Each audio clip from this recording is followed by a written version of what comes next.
آزاد کشمیر میں وزیر اعظم کے دور پیپلز پارٹی میں اندرونی اختلافات عیاں، اجلاس 31 اکتوبر کو پھر طلب۔ بلاول بھٹو زرداری آزاد کشمیر میں نئے قائد ایوان سے متعلق چودھری یاسین پر سخت برہم۔ بلاول بھٹو اور فریال تالپور کے متعلقہ رہنماؤں پر باس پرس۔ جواب میں کہا گیا، خبر میں نے نہیں، نامعلوم لوگوں نے چلائی ہے۔ بلاول بھٹو نے واضح کیا کہ اس معاملے کا انچارج میں ہوں، قائد ایوان سے متعلق اعلان صرف میری ہدایت پر ہوگا۔ اس سے پہلے کیا گیا تھا کہ چودھری یاسین نئے وزیر اعظم آزاد کشمیر ہوں گے۔ وزیر اعظم آزاد کشمیر کے خلاف تحریک عدم اعتماد آج جمع کرائے جانے کا امکان۔ پورم میں سیکورٹی فورسز کا خوارج کے خلاف آپریشن، کیپٹن نعمان سلیم سمیت 6 جوان شہید۔ کارروائی میں 7 خوارج مارے گئے۔ ISPR کے مطابق جامع شہادت نوش کرنے والوں میں حوالدار امجد علی، نائک وقاص احمد، سپاہی اعجاز علی، محمد ولید اور محمد شہباز شامل۔ کیپٹن نعمان سلیم کا تعلق ضلع میاوالی سے تھا۔ کیپٹن نعمان سلیم ایک بہادر اور نوجوان میڈیکل آفیسر تھے۔ میڈیکل خدمات انجام دینے کے ساتھ دلیرانہ انداز میں لڑے اور جامع شہادت نوش کیا۔ سیکورٹی فورسز اور قانون نافذ کرنے والے ادارے دہشت گردی کے مکمل خاتمے کے لیے پرعزم ہیں۔ کابل امن نہیں چاہتا، اس کی نیت میں فطور کی وجہ سے معاملے پر اتفاق نہیں ہو سکا۔ پروگرام سوال سے آگے میں بات کرتے ہوئے وزیر دفاع خواجہ آصف کا کہنا تھا کہ ہمارا صرف ایک ہی مطالبہ تھا، افغانستان کی سرزمین پاکستان کے خلاف استعمال نہ ہو۔ افغانستان پوری طرح بھارت کے ہاتھوں میں کھیل رہا ہے۔ افغان طالبان نے مجھ سے ڈائریکٹ بات کی اور کہا کہ وہ مہاجرین کو ویسٹرن بارڈر پر بسا دیتے ہیں، لیکن آپ ہمیں 10 ارب روپے قرض حسنہ دیں۔ ہر دفعہ کابل سے بات ہوتی تھی اور کوئی نہ کوئی ایسی بات کہہ جاتی تھی کہ سارا معاملہ وہیں رک جاتا۔ افغان محسن کش اور احسان فراموش لوگ ہیں۔ پرانی حکومتوں نے طالبان کو سپورٹ کیا، ماضی کی پالیسیاں غلط تھیں۔ افغانستان کی کامیابیاں پاکستان کے تعاون کے بغیر ناممکن تھیں۔ افغان طالبان حکومت کو ختم کریں اور انہیں غاروں میں دھکیلنے کی صلاحیت رکھتے ہیں۔ افغان طالبان اپنے انجام کا حساب رکھیں، پاکستان کو آزمانا مہنگا ثابت ہوگا۔ افغان سرزمین پاکستان کے خلاف استعمال ہوئی تو ہم سرحد پار بھی کارروائی کریں گے۔ کسی بھی مہم جوئی کا سخت اور بھرپور کڑوا جواب ہوگا۔ ضرورت پڑی تو دنیا دوبارہ اتوار ابورا تورا بورا جیسے مناظر دیکھے گی، جو اقوام متحدہ کے لیے دلچسپ منظر ہوگا۔ پاکستان اور ترکیہ یکجان دو قالب ہیں۔ ترکیہ ہر مشکل وقت میں پاکستان کے ساتھ کھڑا رہا، جنگ ہو، تباہ کن زلزلہ یا سیلاب، ترکیہ مدد میں پیش رہا۔ وزیر اعظم شہباز شریف کی ترکیہ کے قومی دن کے موقع پر منعقدہ تقریب سے خطاب، کہا پاکستان اور ترکیہ معیشت اور دفاع کے نئے دور میں داخل ہو رہے ہیں۔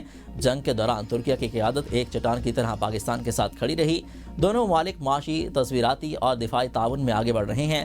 پاکستان اور ترکیہ کے تعلقات قریبی، مذہبی، ثقافتی رشتوں میں جڑے ہیں۔ سیاست یا مذہب کی آڑ میں انتہا پسندی قابل قبول نہیں، لبیک ایک مقدس اور تقریب والا لفظ ہے۔ وزیر اعلیٰ پنجاب مریم نواز کا اتحاد بین المسلمین کمیٹی کے اجلاس سے خطاب، کہا فلسطینی جشن منا رہے تھے اور انتشاری ٹولہ لوگوں پر تشدد کر رہا تھا۔ کسی بھی مذہبی جماعت نے اس سے پہلے ایسے اوچھے ہتھ کنڈے استعمال نہیں کیے۔ شہر پسند جماعت کے کسی شخص سے فلسطین کے بارے میں ایک جملہ نہیں سنا، صرف یہ سنا کہ مارو، ان کو گھروں میں جانے نہ دینا۔ ہمارے یہاں آواز آئی کہ ہم اسلام آباد پر چڑھائی کریں گے، لیکن فلسطین کا نام نہیں سنا۔ خدا نخواستہ 600 افراد جاں بحق ہوئے تو لاشیں کہاں ہیں؟ اڈیالہ جیل میں بیٹھا شخص جھوٹ پھیلا رہا ہے، ثبوت لائیں۔ ماضی میں سیاسی مقاصد کے لیے کچھ جماعتوں کو بنایا گیا، جب پی ٹی آئی نے ہتھیار اٹھائے تو وہ سیاسی جماعت کی فہرست سے باہر نکل گئی۔ اب جلاؤ گھراؤ کی اجازت نہیں دیں گے۔ تحریک انصاف کا زوال 9 مئی سے شروع ہوا اور ریاست کے خلاف اسلحہ اٹھانے پر کارروائی شروع ہوئی۔ سیاسی جنگ لڑنے والوں کو اسلحہ اٹھانے کی کیا ضرورت تھی؟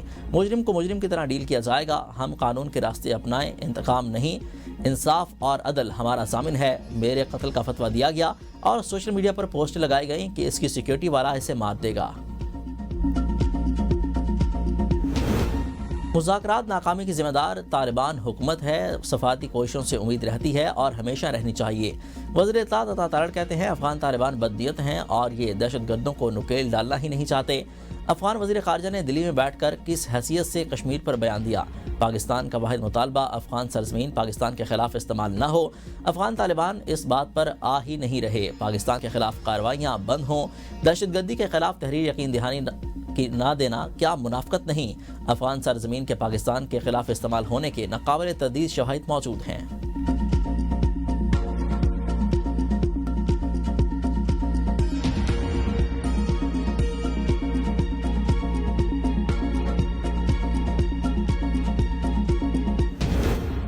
بانی پی ٹی آئی سے پالیسی گائیڈ لائنز کے لیے ملنا چاہتا ہوں۔ 3 ججز نے حکم جاری کیا اور ایک حوالدار نے مجھے بانی چیئرمین سے ملنے سے روک دیا۔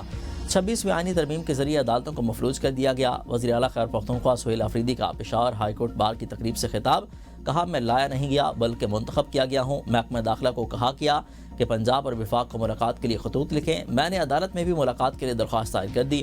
میڈیا سے گفتگو میں کہا کہ صوبے میں امن و امان ہماری ترجیح ہے۔ انٹرنیشنل سٹینڈرڈ کے مطابق 100 دہشت گردوں میں 2 سویلین مرے تو کوئی بڑی بات نہیں، مگر ہمارے ہاں 21 سویلین کی شہادتیں ہو جاتی ہیں جو بڑا نقصان ہے۔ بیرسٹر سیف کی کابینہ میں شمولیت کے سوال پر کہا جلد پتہ لگ جائے گا۔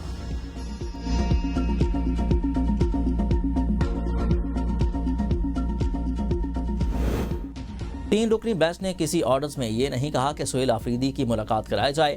وزیر اعظم کے معاون خصوصی رانا ثناء اللہ کہتے ہیں بانی پی ٹی آئی سے ملاقات کے لیے مخصوص لسٹ صرف فیملی اور وکلاء تک محدود ہے۔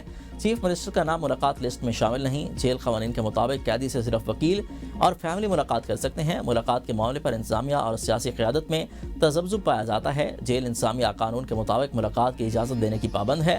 آپ کو بانی سے مشاورت کرنی ہے تو کر لیں، عشق کے لیڈر اور اتنی لمبی تقریر کرنے کی کیا ضرورت ہے؟ وفاقی حکومت گورنر راج سے متعلق کوئی معاملہ زیر غور نہیں۔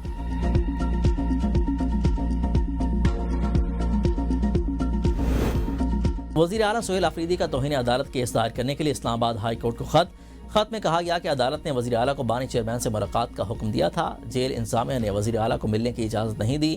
خط میں کہا گیا کہ تصدیق شدہ کاپی کے حصول کے لیے درخواست پہلے ہی جمع کرائی جا چکی ہے، تاہم اب تک تصدیق شدہ کاپی فراہم نہیں کی گئی۔ کیس جمع کرنے کے لیے ہمیں حکم نامے کی تصدیق شدہ کاپی فراہم کی جائے۔ پی ٹی آئی میں اختلافات، بانی سے ملاقاتوں کی 2 مختلف لسٹیں جاری۔ علی ظفر اور سلمان اکرم راجہ کی الگ الگ فہرستیں، ملاقاتوں پر نئی بحث چھڑ گئی۔ ذرائع پی ٹی آئی کے مطابق بانی سے ملاقات کے لیے فہرست مرتب کرنے کی ذمہ داری سینیٹر بیرسٹر علی ظفر کو دی گئی تھی۔ بیرسٹر سلمان اکرم راجہ نے بیرسٹر علی ظفر کی جاری لسٹ کے اوپر ایک اور لسٹ جاری کر دی۔ علی ظفر کی لسٹ میں سہیل آفریدی، جنید اکبر، شاہد خٹک، اون عباس، تیمور سلیم اور اظہر عالم خان کے نام شامل ہیں۔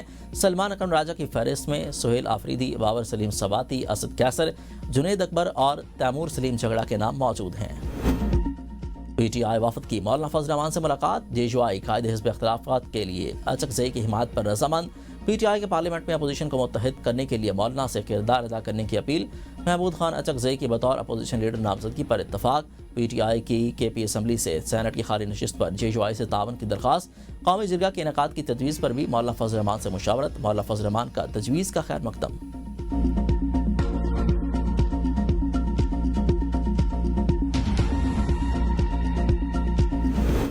کسی نئے بریک تھرو کے آثار نظر نہیں آ رہے۔ سابق وفاقی وزیر فواد چودھری کی پروگرام تجزیہ میں گفتگو۔ مولانا فضل الرحمان تحریک انصاف کی لیڈرشپ سے مطمئن نہیں ہیں۔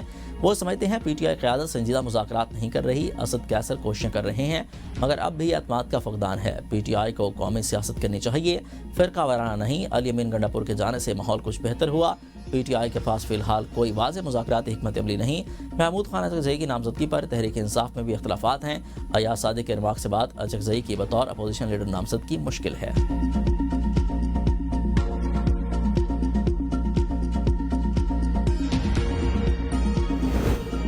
خیبر پختونخوا شبلی فراز کی نااہلی سے خالی ہونے والی سینٹ کی نشست پر انتخابات آج ہوں گے۔ الیکشن کمیشن کے مطابق 5 امیدواروں میں مقابلہ ہوگا۔ پی ٹی آئی کے خرم ذیشان، آزاد امیدوار تاج محمد آفریدی، عابد یوسف زئی، عرفان سلیم اور پیپلز پارٹی کے نثار خان۔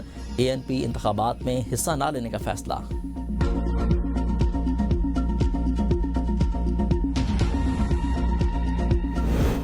ملک بھر میں گیس کے صارفین ہو جائیں تیار۔ گیس کی کمپنیاں گیس مہنگی کرنے کی درخواستیں۔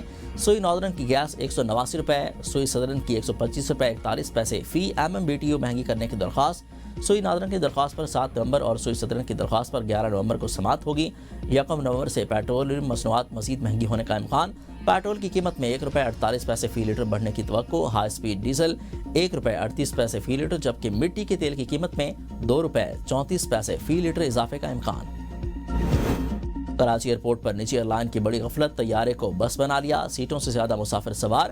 کراچی سے اسلام آباد جانے والی فلائٹ کی سیٹوں سے زیادہ 2 اضافی مسافر سوار کرنے پر پائلٹ کا اعتراض۔ کہا کپتان کا اضافی مسافروں کو اتارنے کا مطالبہ۔ پرواز کو شام 5 بجے روانہ ہونا تھا، تاحال روانہ نہ ہو سکی۔ کراچی ایئرپورٹ انتظامیہ نے واقعے کی تصدیق کر دی۔ پاکستان ایئرپورٹ اتھارٹی نے واقعے کی تحقیقات کا حکم دے دیا۔ آن لائن ٹیکسی ڈرائیور کے ہراساں کرنے کا کیس، خاتون کا 1 کروڑ ہرجانے کا دعویٰ، سٹی کورٹ کراچی میں واقعہ، کنزیومر کورٹ شرکی میں کیس کی سماعت ہوئی۔ آن لائن ٹیکسی کمپنی کی جانب سے وکیل عدالت میں پیش، عدالت کی وکیل کو 15 نومبر تک جواب جمع کرانے کی ہدایت۔ درخواست گزار خاتون نے عدالت سے استدعا کی کہ کمپنی کو صارف کو تحریری معافی نامہ بھی دینے کا حکم دیا جائے۔ خاتون نے نیو ٹاؤن تھانے میں مقدمہ درج کرایا تھا۔